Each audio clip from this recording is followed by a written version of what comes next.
Hi, it's Tim Pohanka, and I'm here kicking off our Fredericksburg Strong website and our Fredericksburg broadcasts. I'm really excited because our first guest is April Birch from Cooking Autism. Welcome here. Thank you. Thank you for inviting me out. I couldn't be more excited to be launching this with you. We've got a great history together. You're one of our most favorite people to have around. I'm glad to count you as a friend. So let's get at this because I think there's a lot of people going to find some interesting things here. Okay. So you're here with Cooking Autism. Yes. And, you know, one thing that we've never really talked about is autism itself. Okay. You know, we usually talk about, Cooking Autism and everyone, you start talking about programs, but really what is autism? It is a neurological disorder, and it targets mainly socialization. There's a lot of other components involved in it, but you'll see a lot of children and adults that are considered on the autism spectrum that have a very hard time socially connecting with others. There's other red flags, if you will. Communication, socialization, of course, one. Just being able to connect with other people, that's huge. And it's also hard for adults and children on the autism spectrum to make friends because of that. So there is a disconnect there with autism, but we're learning more about the autism community as time goes by. We've learned a lot in the past 10 years, and in another 10 years, researchers will come out and say even more wonderful things, but it's a neurological disorder. Okay. And you know what? I think the most important thing to talk about on this is you mentioned the spectrum. Mm-hmm. So you can be on one end or the other end, and that you said it goes from high functioning to, I guess, What they consider low functioning. But can you move on that spectrum? Yes, they're really the spectrum. Instead of considering it as a line, it's more like a circle. So people that are on the autism spectrum, they will have deficits in some areas, maybe language, maybe social, being able to connect with people, maybe extreme sensory disorders. So there's a lot of different components, and instead of a line, you would really say that you can bypass some of the challenges, and you can overcome them. Autism also, sometimes you take 2 steps forwards, 1 step back. There's a lot of regression. So we see that as well. So it's kind of an ever-flowing sort of spectrum, if you will. But there's definitely the ability to gain skills and to become less socially awkward, I guess you would say. Less quirky, I guess. So it really is. It's not something that's this is how it's going to be for the rest of your life. Not This at is all. things that you gain skills in, and I think that's important because when we start talking about what you all do. Mm-hmm. But I want to go back again. Mm-hmm. I know what it was like when when our children were being born, and I knew what it was like going to those doctor visits, and they're telling you what's going on. So when did you first find out? Ooh. So my eldest son is 11. When he was 2, I took him to the doctors because he was tippy-toe walking, lining up his toys, not playing with his toys in what the intended manner was, very OCD. He would throw fits in the grocery store, and he had a lot of sensory overload. I took him to the doctor at the age of 2, and they said, because he's talking, we're not going to test him for anything now because he's so highly intelligent, we don't need to test him. So he got diagnosed later. My youngest, who is now 8, he was significantly behind. He's kind of like the red flag, the banner autism.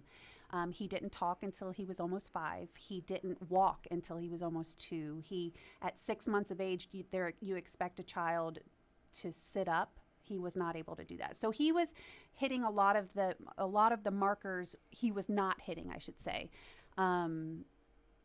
So we took him at about 1.5 years, 2 years old, to the doctor, and they said he's developmentally delayed. I had a very close friend of mine that said, my cousin has autism. Why don't you get them checked out for autism?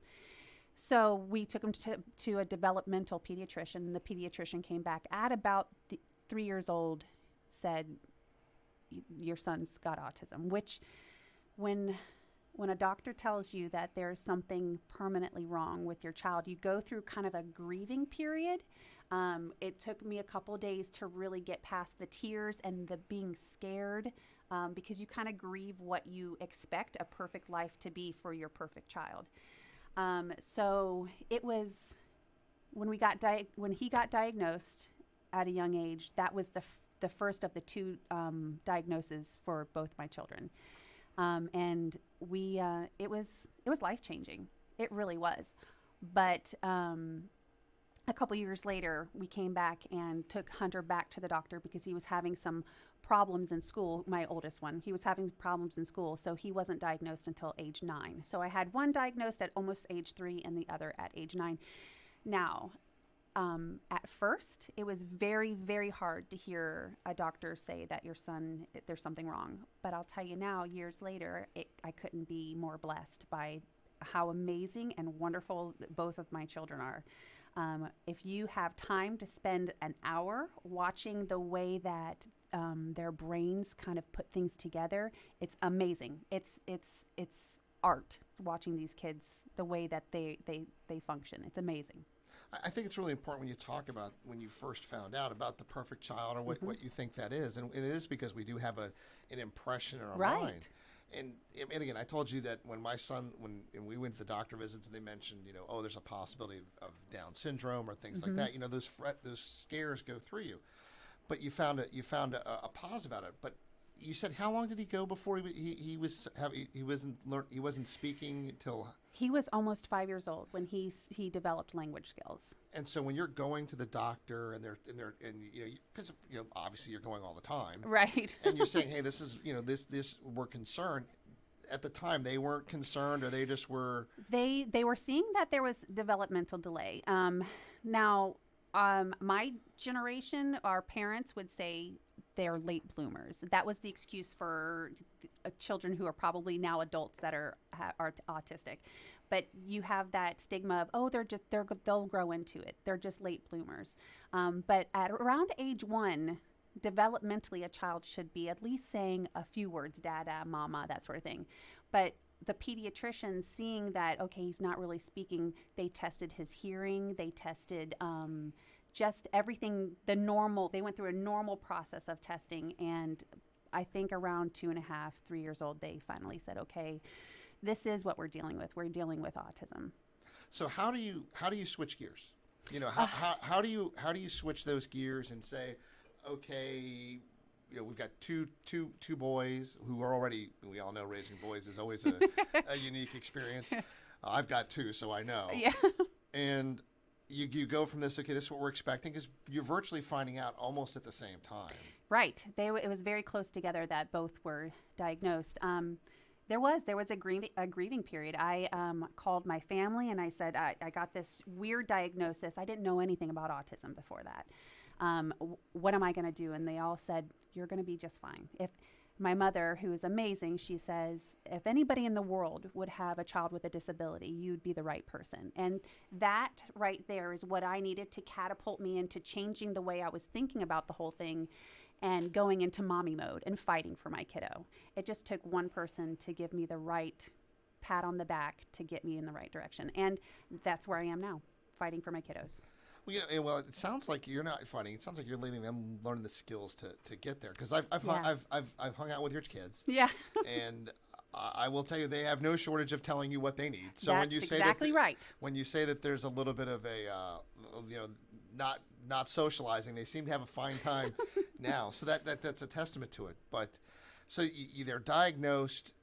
If you're a parent and you're going through this, what tips could you tell them? Yeah. Find your village. Find your people that that you can lean on.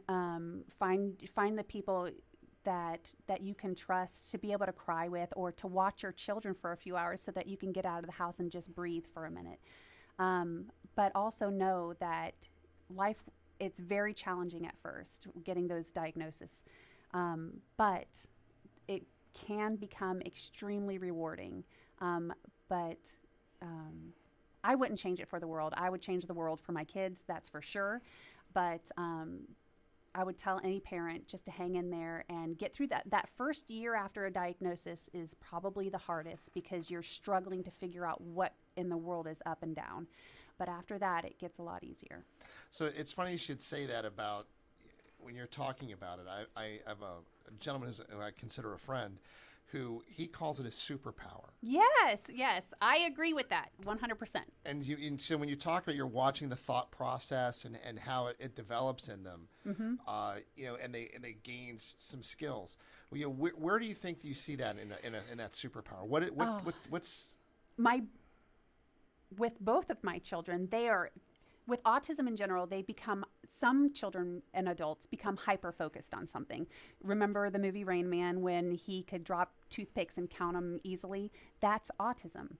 My children, I have one child who's super hyper-focused on anything that has to do with the molecular structure of stars. To me, that sounds extremely boring. I could never really get into that, but one day he will probably be an astrophysicist or something along that line. And then I have another son who could tell you every nut and bolt of a train and all the different trains. They become hyper-focused on something. And we know, in general, when you become hyper-focused on something, you spend hours and hours researching something, you become an expert in that field. So you're going to see a lot of children grow into adults that are experts and really excel in something. IT is a good field for engineering is a good field for children to grow into. It's amazing to see their superpower. Once they focus on something, their superpower really take off. So it's interestingly enough, if we go back in history, one of the most famous people in the world who they think was autistic was Einstein. Yeah. So you look at and whenever you think about the smartest person that we can think of. And they think that he had that. Right. I would not be surprised if he was born today, if a couple years from now they would say, whoa, he's on the autism spectrum, because he's highly intelligent, didn't have very much social skills, but was hyper-focused on science and math. And now here we are. We're still following what he put out for us years and years later because of his superpower. Yeah. Well, and we talk about the superpowers of kids, and I will say this, that I think that you and your husband are both superheroes because let's talk about what Cooking Autism does. So you're talking about socialization. So how does the process of cooking help? That's a very good point. With cooking, there is a lot of components. There's a lot of spinning wheels all at the same time. You have to work on timing of getting something out together. You have to work on cleanliness. There's a lot going on for children and adults with autism. You're also dealing with not only the timing of everything, but you're dealing with the smells, the taste, the touch, the just working with food in general. And it becomes extremely overwhelming. That is one of the weaknesses of autism. The sensory aspect in anything can become overwhelming to a point where it can debilitate you. So cooking, what we're learning is that by introducing cooking at an early age, a little bit at a time, a child can get into the kitchen and try something, put their hands in something. Now, they may not, after cooking, they may not decide they don't want to add this into their food repertoire, but that's fine, because what's happening is a little bit over time, they're lessening that food anxiety that's happening because of all the sensory issues. So cooking is just one component of our programs, which is fantastic. It is kind of a natural setting to help teach life skills in general, because you have to think about cleanliness and fine motor skills. There's a lot of skills there that we're working on, and cooking just happens to be that really good conduit to get to point A to B. Well, if you think about it, anytime you have a family get-together, a holiday or a function, where do you spend your time? Right, in the kitchen, Everyone's at the in table. Kitchen, at the table. We're sitting around doing that. I think back to most every favorite holiday of mine. The first place I think of is sitting in the kitchen, just talking while someone's making something. So it makes sense in a sensory issue or communication issue. Hey, we're not going to let you go off and play a video game. You're going to have to stay here and engage with us. There's a big that we as Americans, or in the world, are socialization. A lot of that happens around a table while we're eating. that just seems to be how it is. And so that's another reason why this works so well, is because we're teaching children and adults how to be able to cope with that sort of environment when it's extremely overwhelming. It's so overwhelming, but it's worth it. A little bit at a time, we're seeing a lot of success. So let's talk. So talking about Cooking Autism, you started off in one school at Conway Elementary, Yes. and so let's talk about that program and where it grew from. So what happened there? So one of our board members, Carrie George and Donna Bloom, another board member, they and Amy Allen, so 3 board members, they had a cooking program that my son was involved with for years. They started it after a child picked a grape off another child's plate, and there was an interaction there, and they thought, whoa, this might work. They have since developed an amazing program with an educational background. So they're taking data, they're seeing results, that sort of thing. When we had the opportunity to start a nonprofit, we came to those educators and said, can we use your program and offer it to other children around the area? And they said yes. So we started with just that one program, supporting that one program in Stafford County. And we went to Stafford County and said, this is what we'd like to present to to Stafford County as our Cooking Autism Exceptional Chefs program. And they came back and they said, well, you better hold on, because you're going to get a lot of interest. And we said, well, no, I think we can do about 5 classrooms. That's about it. And we've gone from 1 classroom to 5 classrooms now to 64, which is tremendous. And that's in a short period of time. But what we're seeing is that there was such a need, and there still is such a need in the area, that is the reason why everything has grown so big so fast. So when you're in these programs, what are they learning? What is the steps in the program? Sure. What are the supplies they need? I mean, There is the teachers go out every week and they go shopping for the food of whatever they're cooking. They have pictures where some children with autism are nonverbal, so they're unable to communicate verbally what they need, to advocate for themselves. So these teachers are putting together step-by-step directions using pictures, using words, or whatever it takes. Some of them have iPads where people can touch things. They start off with cleanliness. They start off with an instruction of what they're doing, and then they have students touch food and manipulate food and cut food and stir things. They're asking the teachers at that time, they're asking questions to the students. They're having the students ask questions to other students. So they're manipulating the whole process so that children are learning how to communicate with each other. It's a very structured class, and they're taking data the whole time so that if they see, hey, we're having success with this student in this area, we should continue this route, or hey, this is not working, we need to do something else for this child. There is a lot of adaptation happening as needed. So this just isn't going to the grocery store and getting a taco kit and coming back and doing this. Although that is fun, but no, there's a lot more involved. So with all of this data collection that you're doing, do you have any other partners that you're working with? Right now, we have actually we're working with Starbucks to provide social skills in their environments.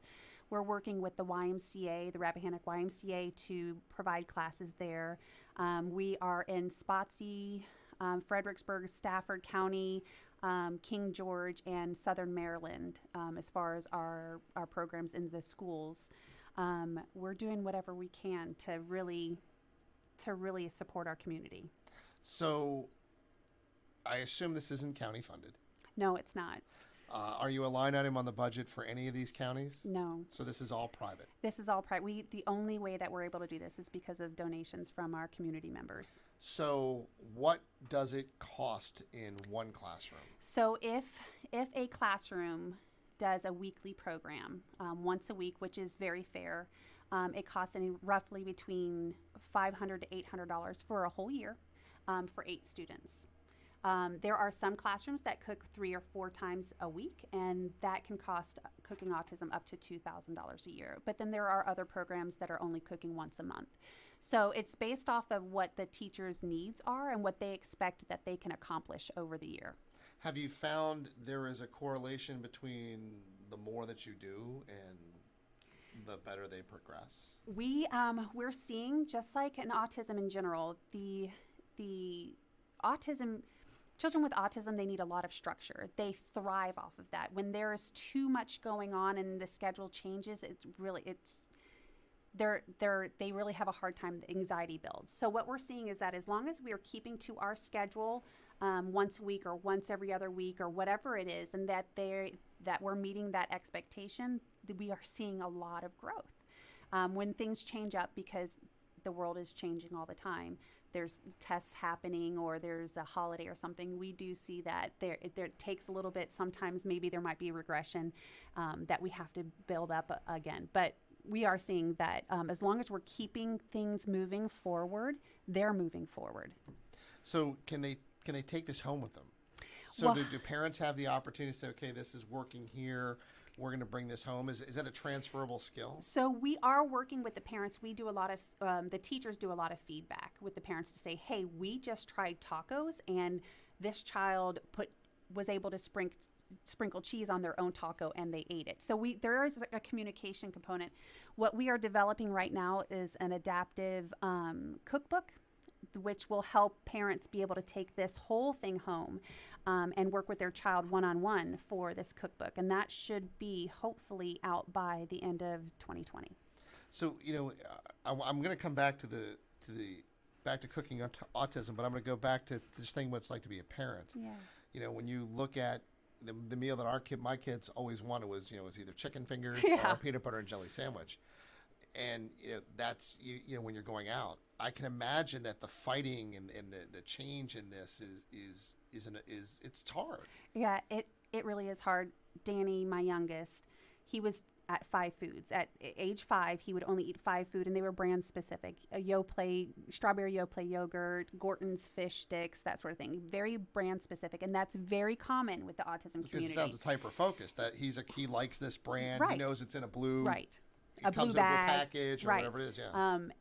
And on top of that, trying new foods causes a lot of anxiety, because if you think about it, the difference between one sort of French fry to another type of French fry is extremely different. So he was down or up to 5 foods. After starting the program, now he's at maybe 30, 35 foods. And he's willing to try foods when we started the program, there was no trying new foods. So it takes a while. So what's the craziest food he's tried? Kimchi. Kimchi? We went to a Korean restaurant not so long ago, and he tried kimchi. He hated it. But he took the initiative to try something new, and we praised him and told him how amazing he was. He hated it, and I love kimchi, but he hated it. But yeah, he tried kimchi. I mean, that's pretty out there. I mean, that's one of the things that I saw how it's made, and I started going, well, I may not be interested in making it, but I'm pretty impressed that they did that. That's pretty neat. Yeah. So we talked about the schools. It's about $2,000, $500 to $2,000. Right. And you're in 68 classrooms.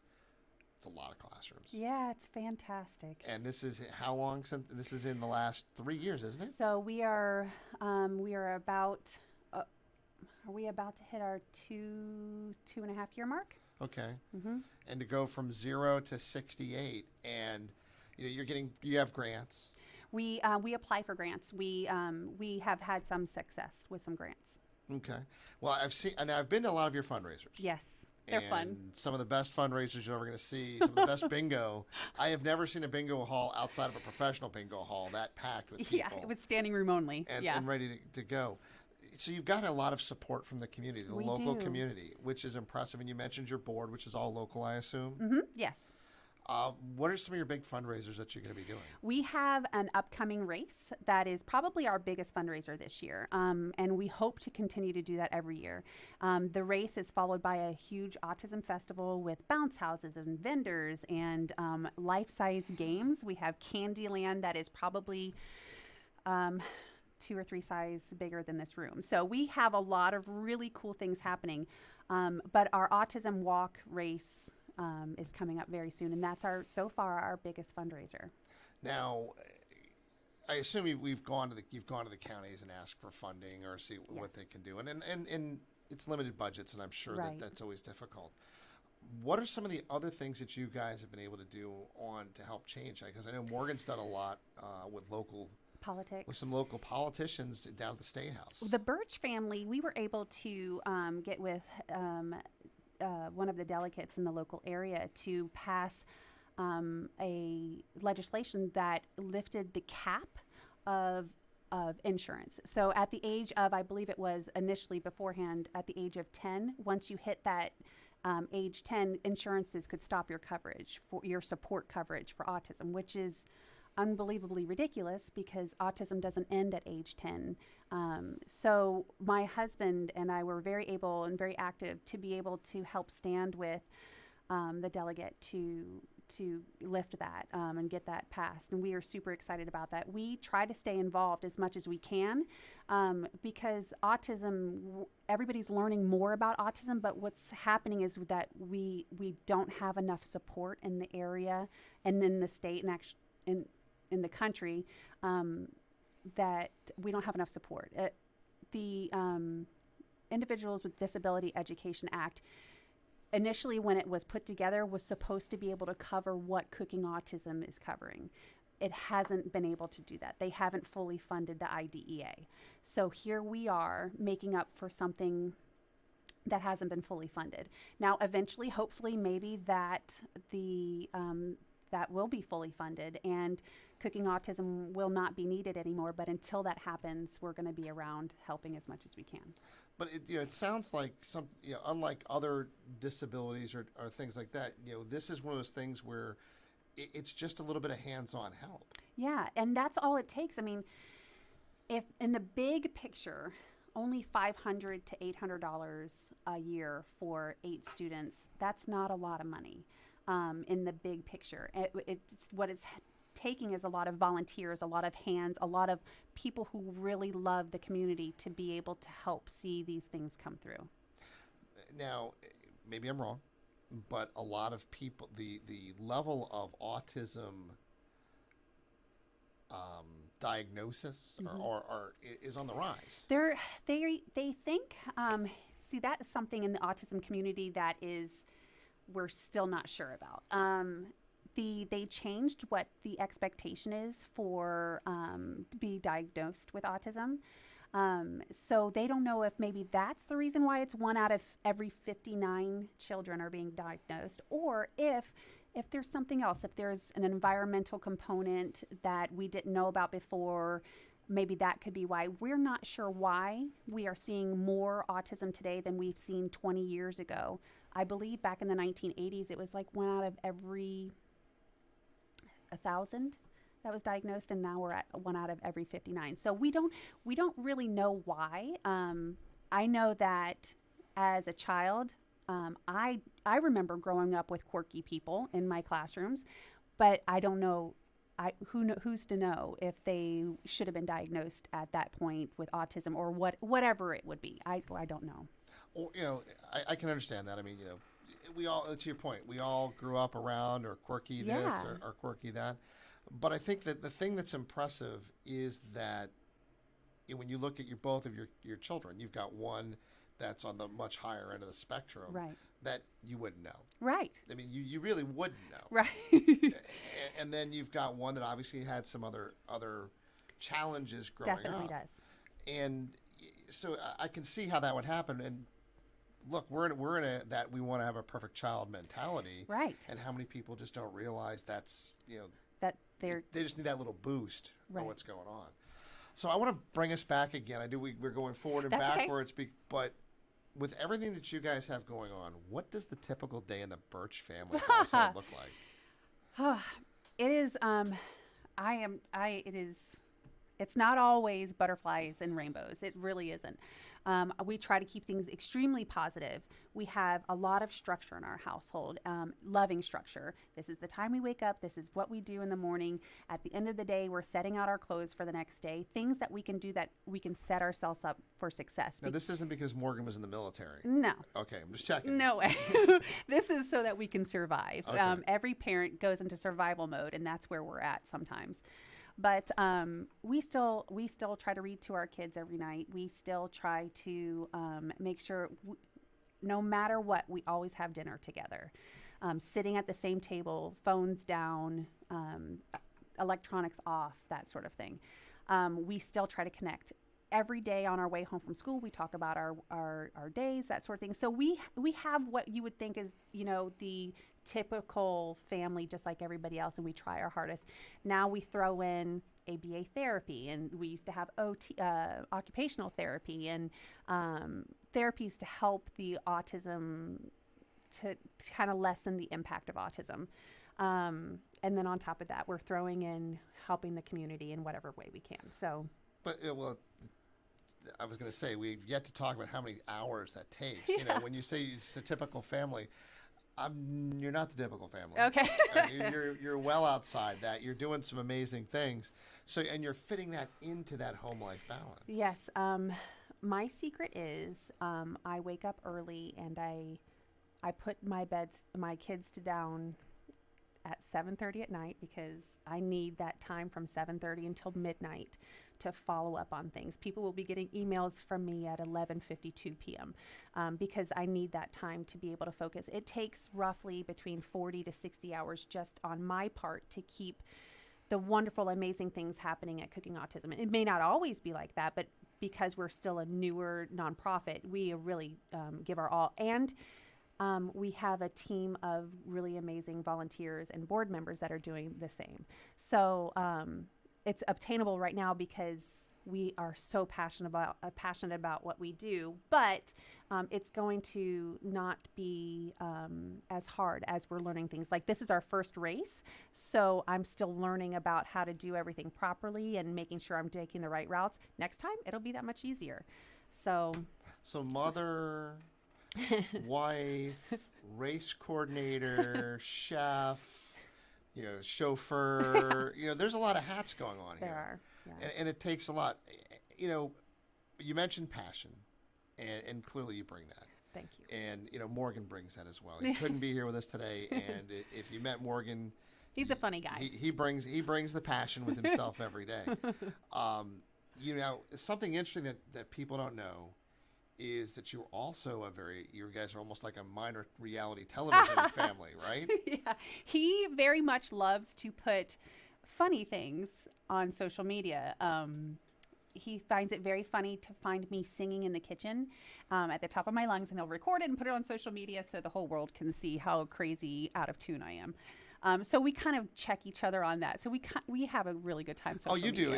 There's some great videos of people going out there where they're playing practical jokes on their spouse, or their significant other, and that's definitely what you do.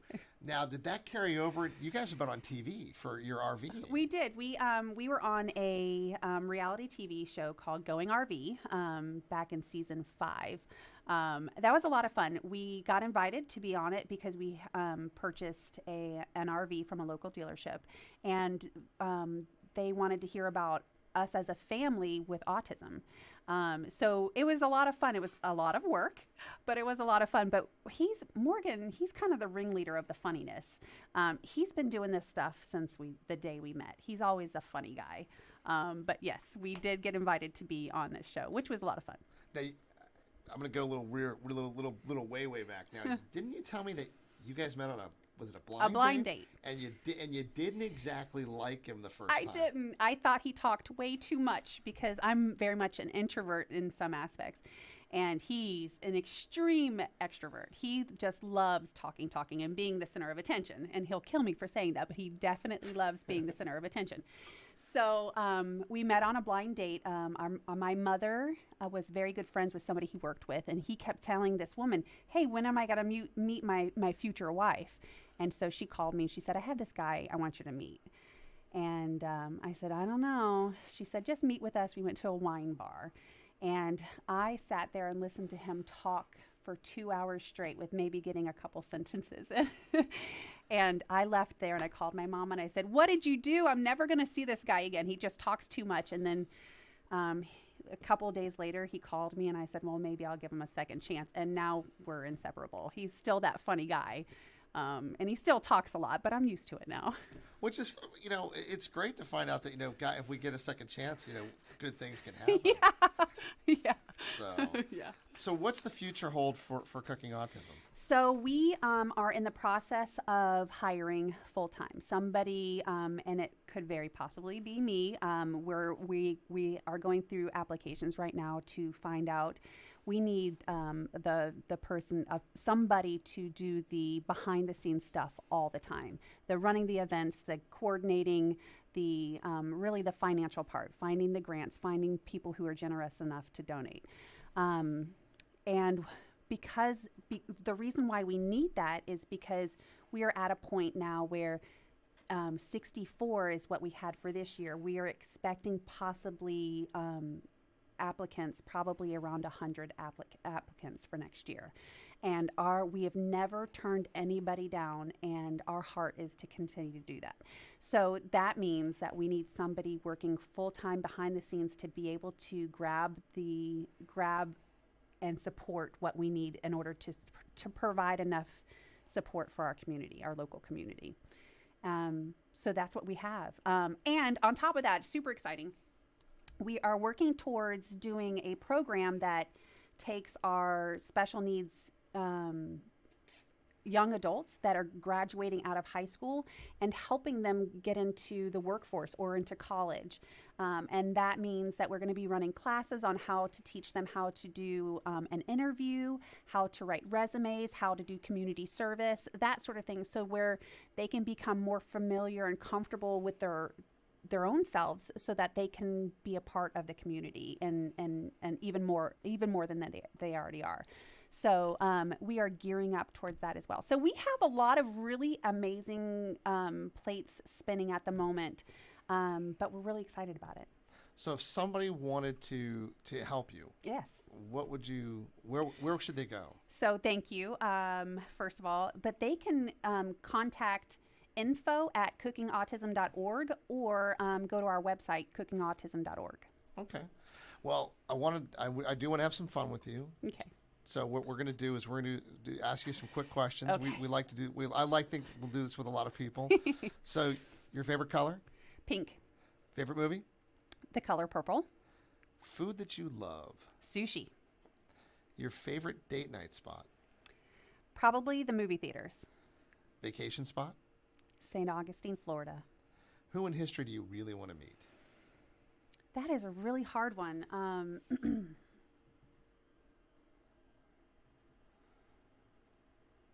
I don't know. I would.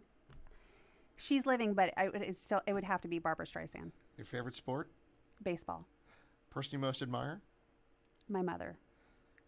And I was going to ask you Morgan's most annoying habit, but you know what? I think we'll save it because he wasn't here. April, thank you so much. Thank you. I have really enjoyed this time with you. I mean, I could probably go on for hours. I know. Asking you I some could questions. talk for hours about this. But thank you for what you do in the community. Thank you. I would say if anyone's interested in, April's giving you some ways to help out. If you have questions, they can reach out to you. Yes. If you're a concerned parent and you've got questions, without a doubt. Yeah, absolutely. Reach out. I'd love to help in any way. Because you don't have to do it alone. No. And I think that's the thing that most people don't realize is that there are a lot of resources out there and they don't have to be alone. Right. We have an amazing autism community in this area. Amazing. Even not just autism, ADHD, Down syndrome. We have an amazing community. So just reach out. We'd love to help. Okay. Well, thank you again very much. Thank you very much for being out here. Yeah. This is our Fredericksburg Strong first episode. We've got more coming. If you've got any questions or topics you'd like us to talk about, please let us know. We'll leave the number at the bottom of here. But thank you very much for joining us. Thank you.